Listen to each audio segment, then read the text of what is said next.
sekreto sa kalibutan, kundi kasing-kasing nga limpyo nga nagasali kang Kristo. Bisan og daghang kasakit, nagpabiling matinud anon, kayang grasya sa Ginoo mao'y bahanding nga walay katapusan. Dipilde sa unos, di matarok sa kalayo, kayang pulong sa Ginoo mao'y ang pundasyon.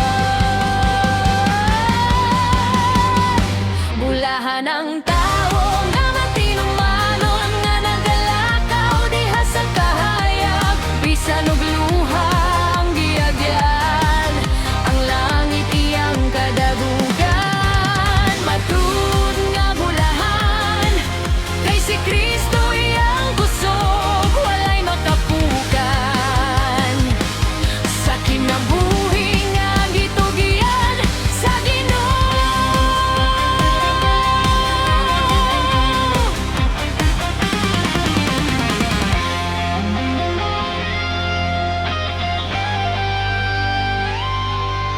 Ang matuod nga bulahan, anaa sa presensya mo, dili sa pilak o bulawan, kundi sa gugma mong tinuod. Sa pagsulay ug kagulanan, nagadayeg gihapon kanimo, kayang kalipay nga walay katapusan, na lamang kang Kristo. Bisan pa umapandol, mo bangon pinaagi kanimo, kayang espiritu mo Ginoo nagahatag og bagong kusog.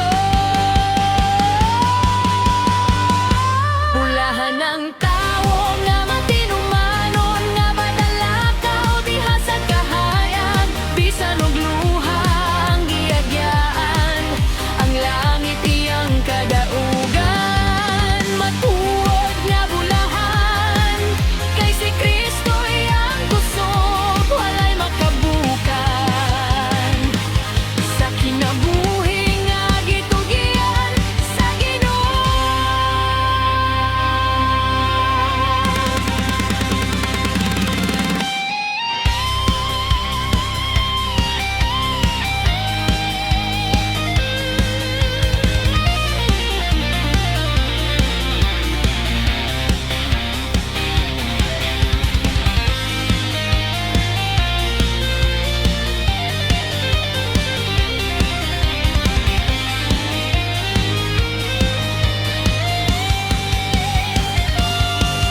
Ang matuod nga bahandi, dili makita nining kalibutan, kundi ang kaluwasan nga gihatag pinagi sa krus.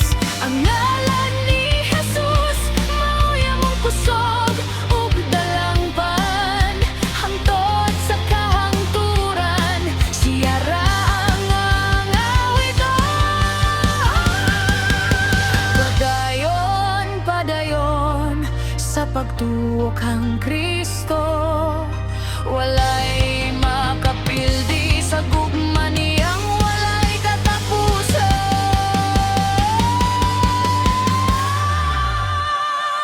Bulahan ng tao